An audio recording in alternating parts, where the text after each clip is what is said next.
예, 두 번째 시간 시작합니다. 이제 민수기 9장 11절로 넘어갑니다. 둘째 달 14째 날 해질 때 그것을 지켜서 어린 양의 무교병과 쓴나물을 아울러 먹을 것이요.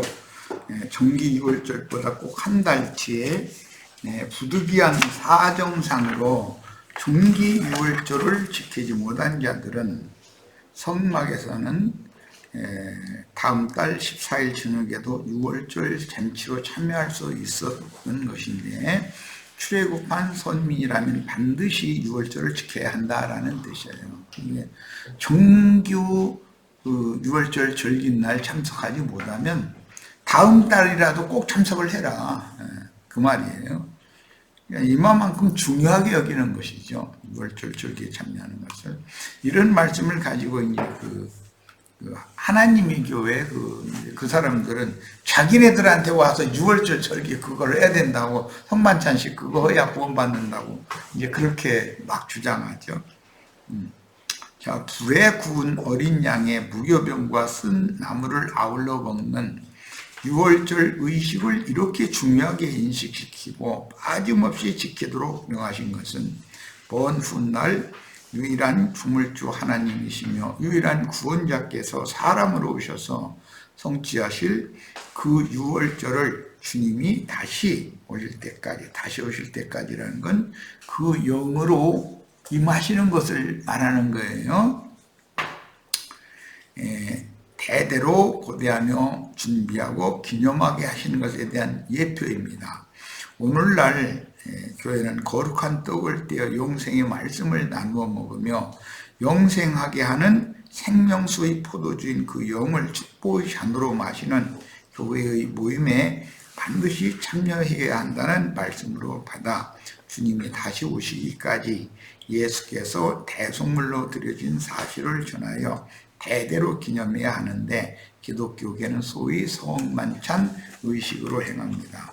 주님이 다시 오신다는 건 양방면이 있어서, 먼저 이 생에서 그 영이 자신의 심령에 오셔서 주 앞에 한 영이 되는 다시 오심을 반드시, 이것이 6월절의 실제이기 때문에 있어야 되고, 그 다음에 다시 오심이라는 건 최종적으로 내가 주님께 대리감을 받는 것과 관계가 있는 거예요. 그런데도 예언을 이루기 위해 죄 있는 육신의 모양으로 이미 말씀을 받은 자기 땅 자기 백성에게 오셨을 때, 그분은 유대 교인들이 관습으로 지키던 율법 말씀에 의해 나사렛 이단자로 배척받았고 죽임을 당함으로 오히려 율법의 6월절 절기 예법을 이루었죠. 그러니까 참 이게 너무 비밀스럽죠.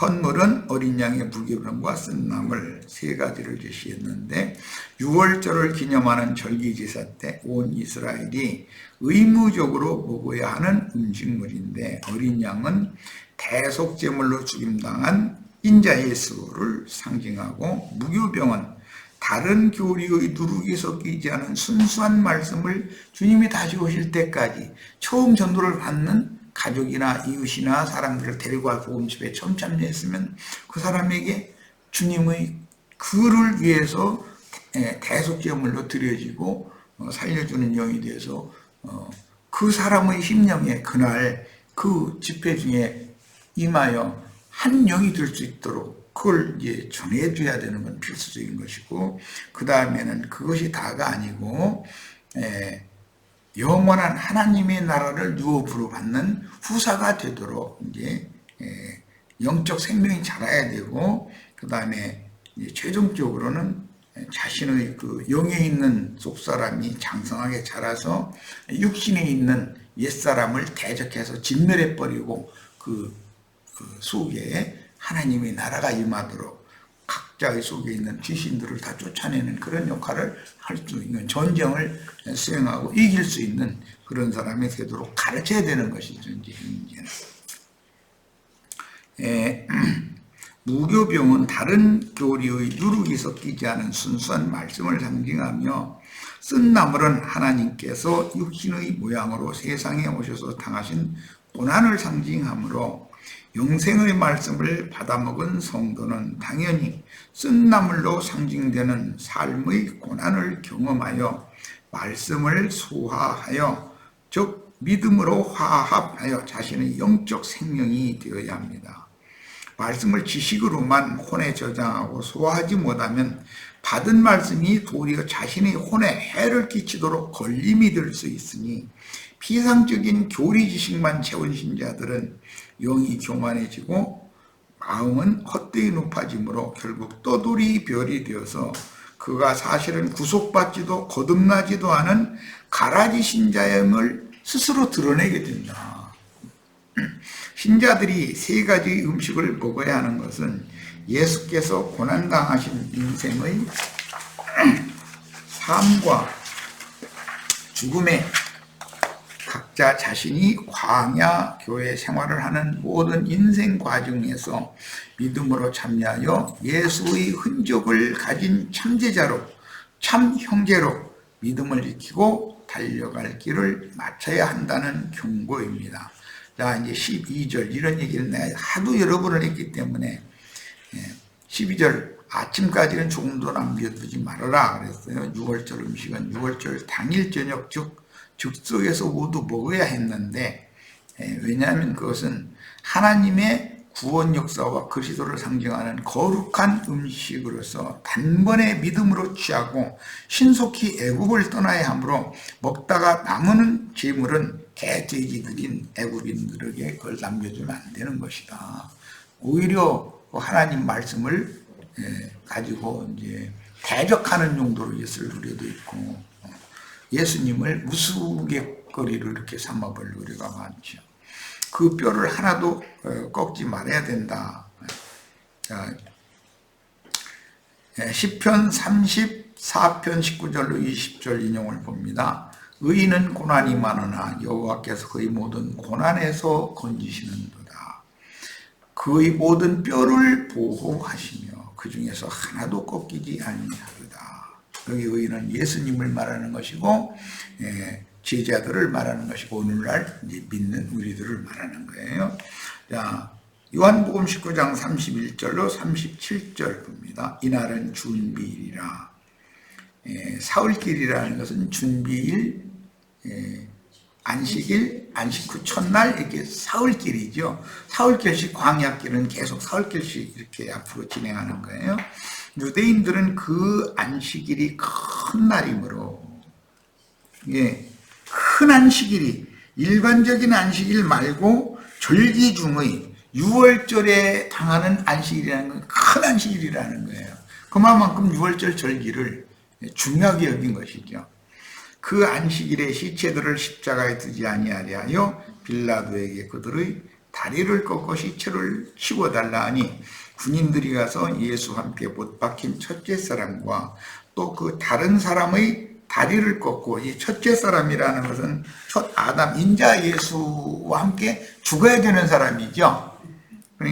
또 다른 사람이라는 것은 그리스도와 함께 부활, 승천해야 되는 사람이에요. 예수께 이르러서는 이미 죽으신 것을 보고 다리를 꺾지 아니하고 그중 한 군인이 창으로 옆구리를 찌르니 곧 피와 물이 나오더라. 피는 구속을 위한 것이고, 영은 여기서는 물은 영을 의미하는 것이고, 피는 육체의 죽음을 의미하고, 물은 그 영으로 다시 사시고 재림 하시는 것과 관계가 있어요. 그다음 이를 본자가 증언하였으니 그 증언이 참이라. 그가 자기 말하는 것이 참인 줄 알고 너희로 믿게 하려 함이니라. 이 일이 일어난 것은 그 뼈가 하나도 꺾이지 아니하리라 한 성경을 응하게 하려 함이라. 또 다른 성경에 그들이 그 찌른 자를 보리라 하였느니라. 스가랴서에서 인용하는 말씀인데, 계시록 1장에 이 말씀이 재인용이 되었죠. 찌른 자들이 볼 것이요. 찌른 자들이라는 것은 하나님의 말씀을 크게 오해하여 교리적으로 지식적으로 많이 취하고 있었던 유대교인들인 것이죠. 그들이 예수를 죽이는데 이제 앞장서게 됐고, 로마 군병이 창으로 찔렀지만 그것은 사실은 이 세상의 모든 극악무도한 불신자들의 세계의 사람들을 대표하는 것이기 때문에 이해가 필요해요. 그 다음에 광야에서는 성막에서 지켰지만 가나안 땅에 정착한 이유는 성전을 지어놓고 성전에서 지켰어요. 그런데 그것은 성경의 본래의 뜻이 아니다 하는 것이죠.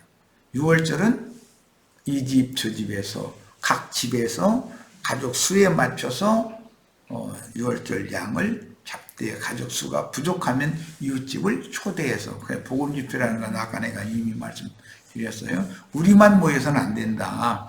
이웃을 초대를 해서 같이 복음 말씀을 듣게 해줘야 된다. 특히 이웃 모르는 이웃보다도 내 자식을 먼저 전도해야 되기 때문에 이스라엘은 이 유월절 절기에는 특별히 12세 이상 된 자기의 자녀를 반드시 참석을 시키도록 그들은 이제 율법을 지키는 율례에 썼어요. 우리도 그런 걸 잘 지켜야 되겠어요. 자, 깊이 잠든 아담의 옆구리에서 갈빗대를 꺼내어 여자를 지으시고 살로 채우신 아담에게 이끌어서 배필로 정해주신 예언을 이루기 위해서는 반드시 전신이 건전한 뼈대를 유지해야만 살을 붙여서 한 몸을 이루게 하실 수가 있으므로 그리스도의 새 몸 골격이 되는 12제자는 반드시 온전히 보존되어야 하므로 가룟 유다 대신에 반드시 마띠아를 채워서 온전한 골격을 이루는 것이다. 그래서 그리스도가 구속을 이루신 구속의 털을 닦아 놓으셨지만 실제로 교회를 세우는 것은 선지자들과 사도들의 터 위에 세우게 되는 것은 이것은 그리스도의 몸을 이루는 뼈마디들이 가장 정상적인으로 자기 위치를 지키고 해야 된다는 것이죠. 에베소서 4장 15절로 16절 오직 사랑 안에서 참된 것을 하여 범사에 그에게까지 자랄지라. 그에게까지 자라는 건 참 중요한 문제죠. 거듭나는 것도 중요하지만 그에게까지 자라야 돼. 그리스도의 장성한 분량이 이르도록 자라는 게 참 중요해요. 그는 머리니 곧 그리스도라. 그에게서 온 몸이 각 마디를 통하여 우리 번역엔 뼈라는 용어를 뺐는데 원문에는 뼈마디다. 살마디라고는 하지 않죠. 뼈마디라고 그러지.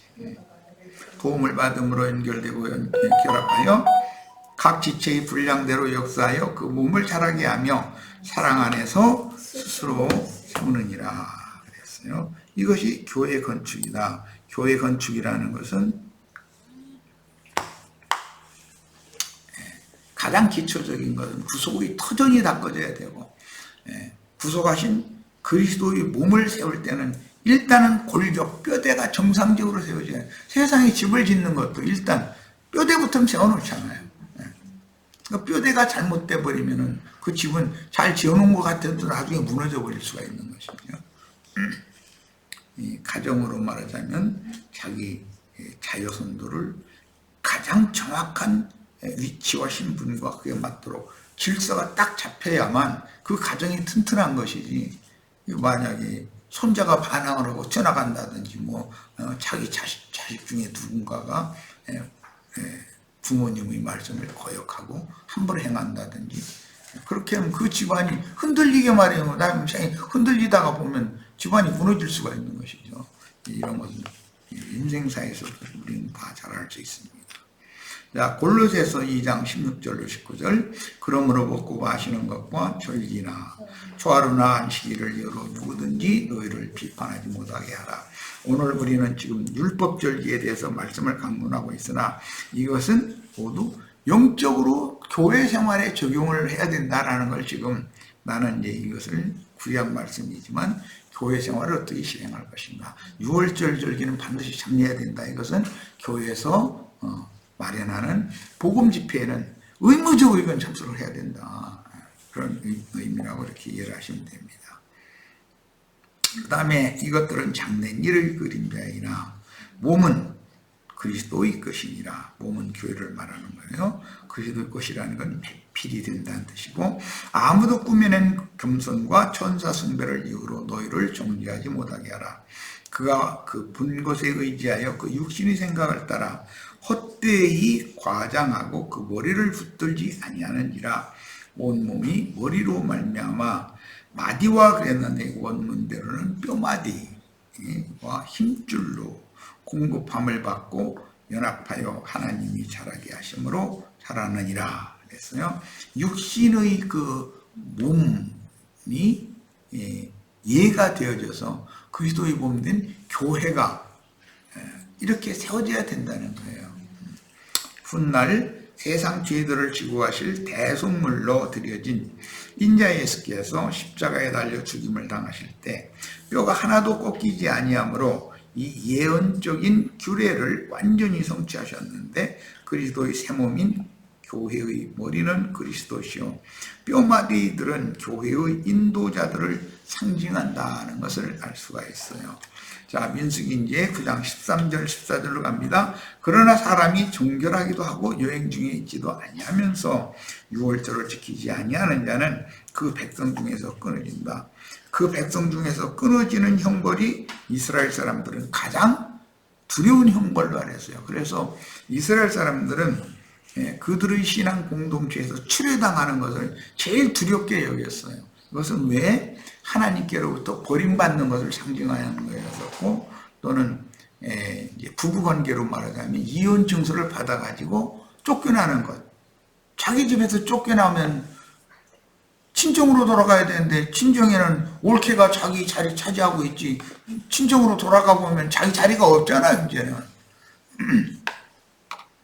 거기다 대고 혹하나 달린 것까지 데리고 갔다가는 친정에서도 친정 아버지 어머니야 불쌍히 여기겠지만 벌써 자기 가정을 세우러 들은 올케가 자기 자식을 또 낳아가지고 자기를 말하자면 조카들이 있는데 그게 얼마나 불편해요. 그렇게 되는 일은 없어야죠. 이런 사람은 그 정한 기일에 여호와께 헌물을 드리지 아니하였은즉 그 죄를 담당할지며, 그 죄를 담당한다는 건 백성 중에서 끊어지는 형벌을 받아야 된다, 이제 그 말이에요. 만일 타국인이 너희 중에 거류하여 여호와 앞에 유월절을 지키고자 하면 유월절 율례대로 그 규례를 따라서 행할지니. 이것은 이제 끊어진 자들, 쫓겨난 자들 자리에 타국인을 갖다 채우는 것이 하나님 뜻이다, 이 말이죠.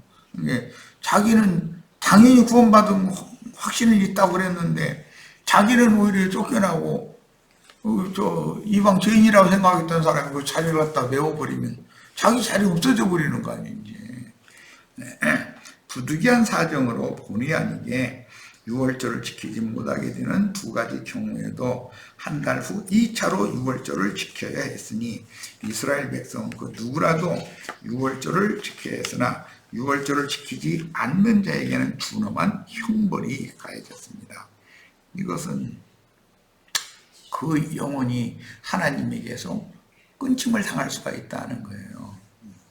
그것은 은혜가 떨어졌기 때문에 이제 그런 건데, 먼 여행 중에 있었다는 건 사실은 마음이 뚱 떠난 거죠. 교회에서 주님께로부터 마음이 떠났기 때문에 그렇게 되는 거죠.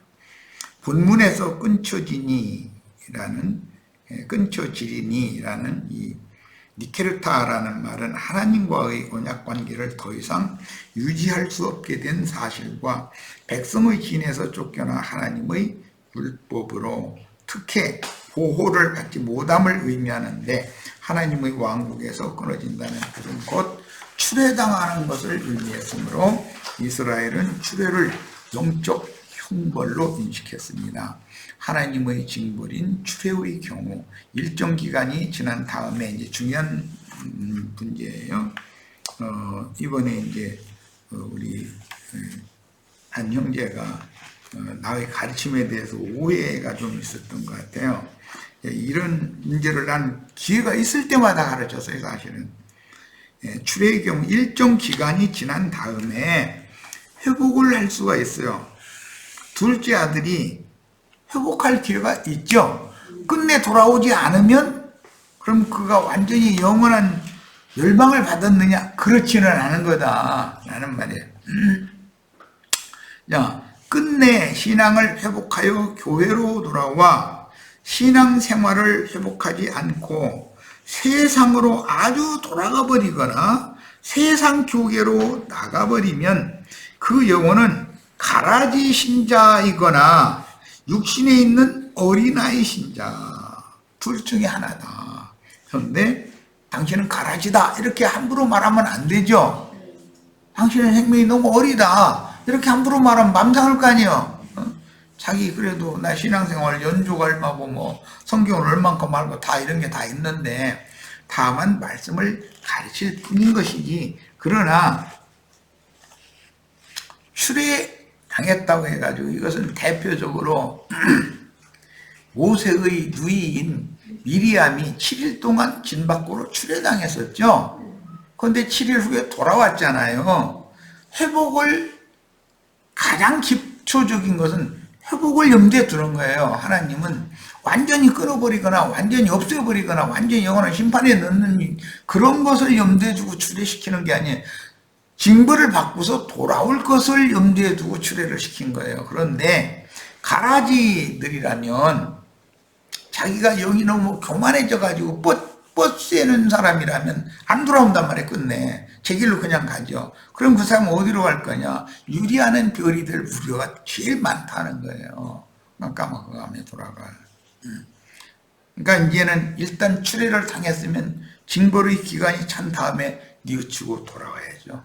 당연히 돌아오면 내가 이런 것을 잘못했다고 당연히 하나님 앞에서 속죄를 다시 해야 돼요. 그것이 속건제사인 거예요. 속죄제사만 있는 것이 아니에요. 자, 마태복음 22장 11절로 14절.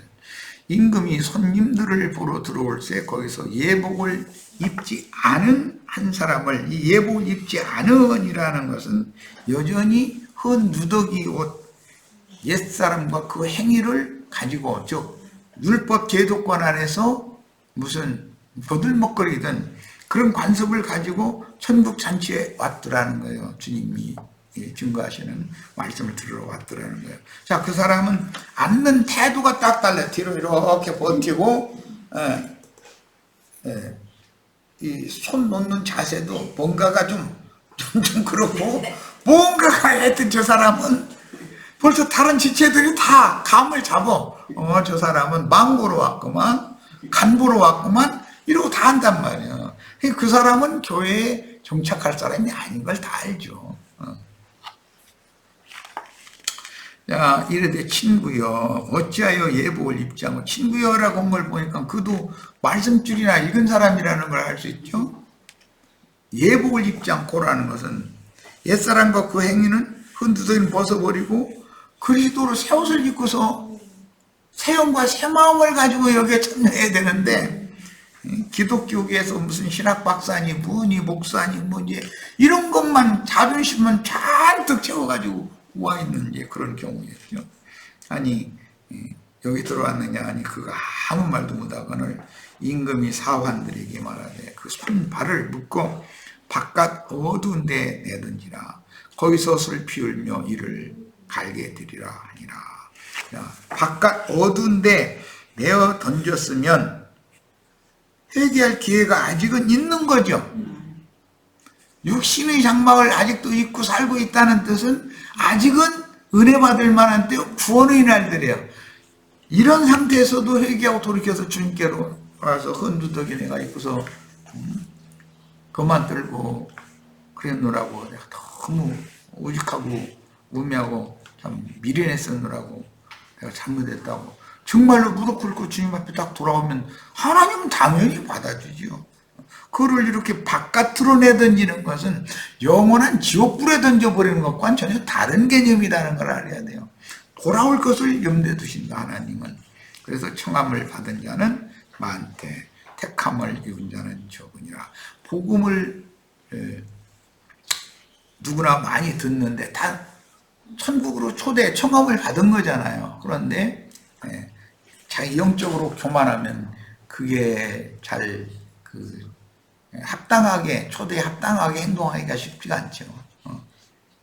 이것은 이 사람이 이제 돌아왔다는 말은 없기 때문에 이 사람은 끝내 주님께로 돌이키지 않은 사람이라는 것을 이제 알 수가 있어요. 참 불행한 사람이죠.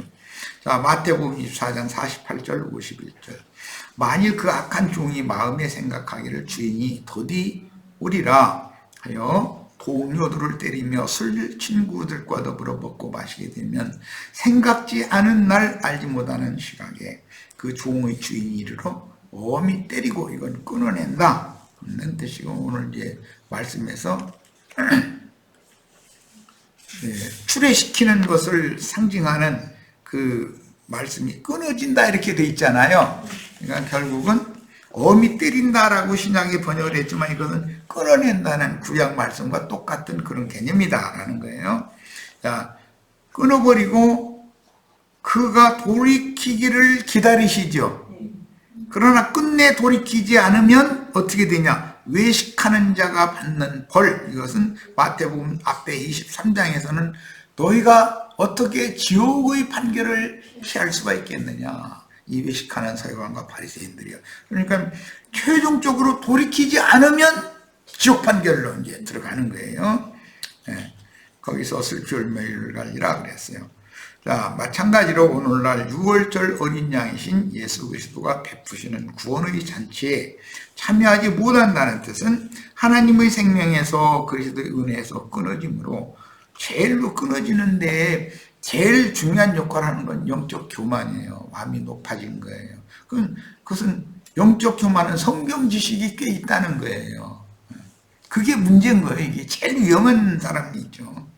밖과 어둠에 버려지거나 끝내 회복하지 못하면 그 영혼이 영원한 형벌을 받아 둘째 사망에 떨어진다는 준엄한 형벌로 인식했습니다. 이런 말씀 증거는 내가 기회가 있을 때마다 했어요. 그런데 오늘 이제 이런 증거를 통해서 하나님의 생각, 하나님은 사람들을, 모든 사람이 구원을 얻고 진리를 아는데 이르기를 원하시는 기본 생각을 갖고 계셔요. 그런 것이 너는 미운 죄 했으니까 넌 지옥이야, 이렇게 무조건 하는 건 아니다 하는 거예요. 거듭났으면 그 사람을 무조건 지옥으로 보내지는 않아요. 잘하게 하기 위해서 징벌의 매를 들으실 수는 있어요. 그럼 징벌의 매를 들었을 때 돌아와야 되는 거예요. 그런데 끝내 이제 문제는 돌아오지 않는 자도 있을 수가 있죠. 자, 끝내 돌아오지 않는 자가 그 사람이 정말로 하나님의 아들로 거듭난 빛의 자녀인지는 최후 그리스도 심판대에서 주님이 판결할 거기 때문에, 우리가 사람을 보고 당신 거듭났다 거듭나지 않았다 이제 구원파식으로 그런 걸 하면 안 된다는 거예요. 자꾸 복음을 전할 뿐이죠. 우리는 사명을 행할 뿐이지 우리가 재판장은 아니잖아요. 자, 6월절을 지키지 아니하는 자는 그 백성 중에 끊어지리니 이런 사람은 그 정한 기일에 여호와께 헌물을 드리지 아니하였은적이라는 건, 사실은 이것은 6월절 양으로 드려진 그리스도를 믿음으로 내 생명으로 받아들이지 않았으니 그 말이단 말이에요 지금. 야, 즉 출애굽시켜 주신 값없는 은혜로 영의 구속을 받고 거듭난 신자들에게는 주님께서 단번에 이루신 모든 율법을 자신에게 적용하도록 시내산에서 주신 율법을 믿음으로 화합할 의무를 지게 하신다. 처음에 복음을 믿었으면 그 믿음이 더 완전한 믿음으로 승화되어져야죠. 로마서에 보면 믿음에서 믿음에 이르게 한다. 그러니까 처음 믿을 때와 이 생을 떠날 때 믿음이 똑같아. 간단하게 그건 병신이라는 뜻이잖아. 잘하지 않았으면. 이제부터는 혼의 구원을 이루어야 한다는 뜻입니다.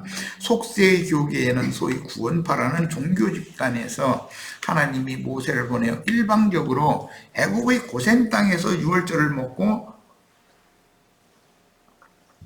홍해를 건너게 하여 이끌어 주심으로 얻은 영의 구원만을 지나치게 강조하는데, 영의 구원이라는 건 구원의 시작이니까 매우 중요한 거예요. 하나님의 생명으로 빛으로 거듭나야죠. 빛의 자녀로 당연히 나야 돼요. 그건 너무 중요해요.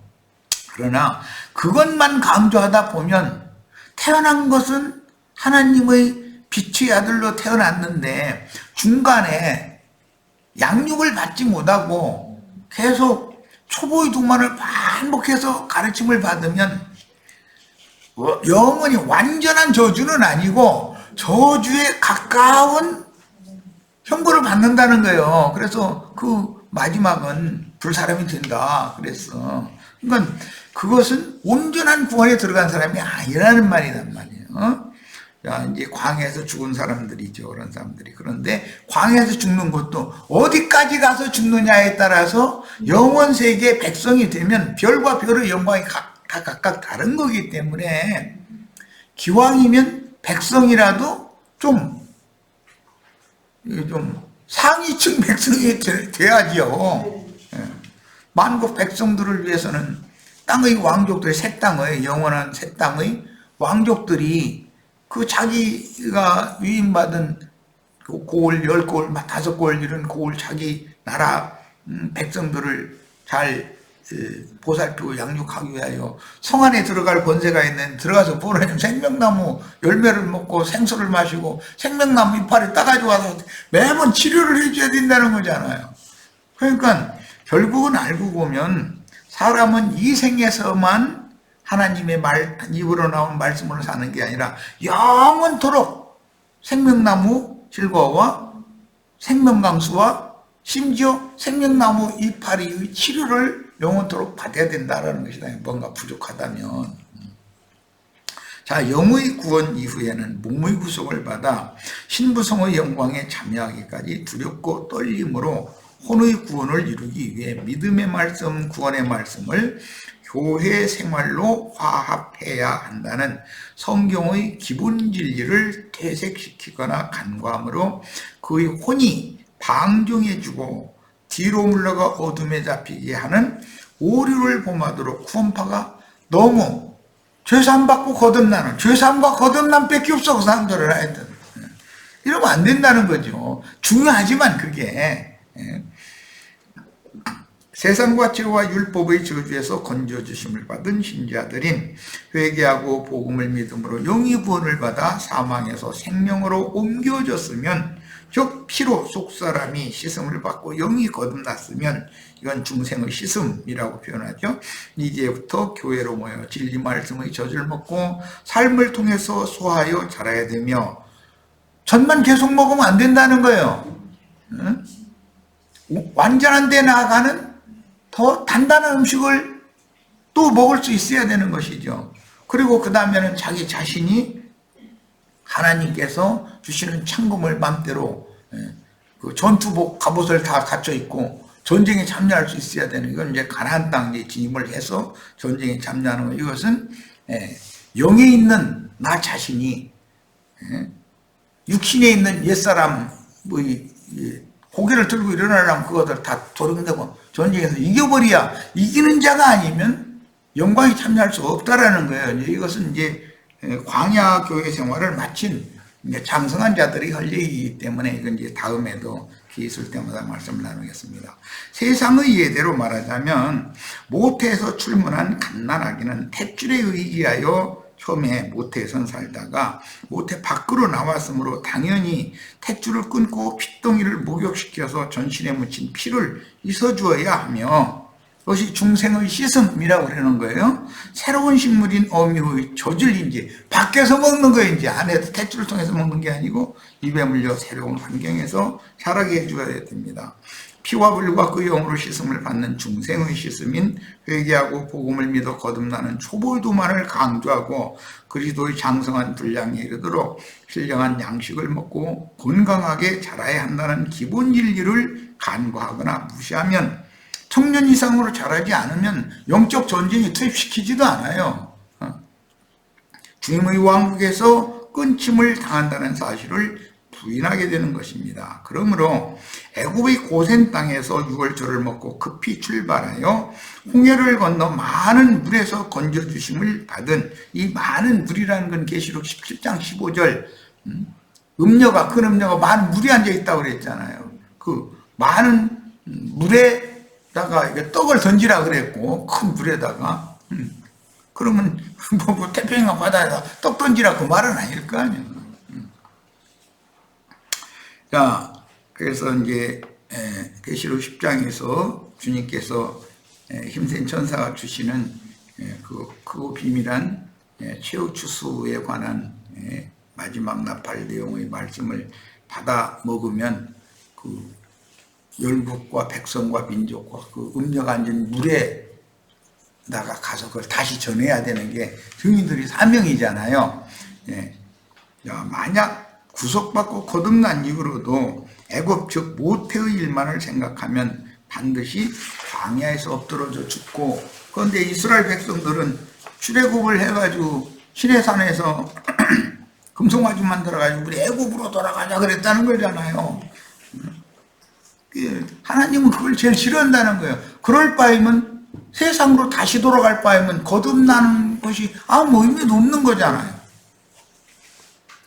약속하신 기업에 들어가지 못하며 하나님의 영광을 이룰 수 없다는 진리를 회개하고 거듭나는 진리인 잉태와 해산하는 초보적인 구원의 두 함께 강조하여 전인 구원을 이루도록 도움을 줘야 됩니다. 그리하여 구속받고 거듭난 영들은 반드시 혼의 구원을 이루어 하나님 나라를 유업으로 받도록 광야 교회의 연단을 통해서 혈육의 겉사람을 벗고 위로부터 오는 저소인 영의 몸을 속에 덧입어 온전케 된 의인의 영인 지천사로 영광의 세계에 나타나서 영원한 기업을 상속받도록 길러야만 영적인 참 아버지 즉 목회자인 것이죠. 자, 많은 경우 아래에서 난 사람은 당연히 땅의 일을 생각하고 땅의 일을 도모하고 추구하기 마련이에요. 위로부터 난 사람은 하늘의 일을 추구하고 위의 것을 찾기 마련이에요.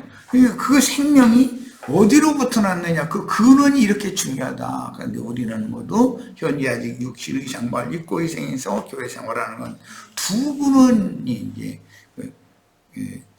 육체 속에서 왕노릇하는 죄라고 하는 왕도 있고, 구속을 이루신 이후에 믿는 이의 심령, 영에 들어와서 임재하신 은혜가 왕노릇 하시는, 은혜로 왕노릇 하시는 그리스도도 있고, 그리스도는 우리의 심령 속에서 왕노릇 하시고, 죄는 육체 속에서 왕노릇 하니까 가나안 땅에 진입할 정도로 자랐으면 당연히 은혜와 죄가 싸울 수밖에 없겠죠. 그 전쟁에서 은혜가 이겨야 되는 거다, 이제 이 말이에요.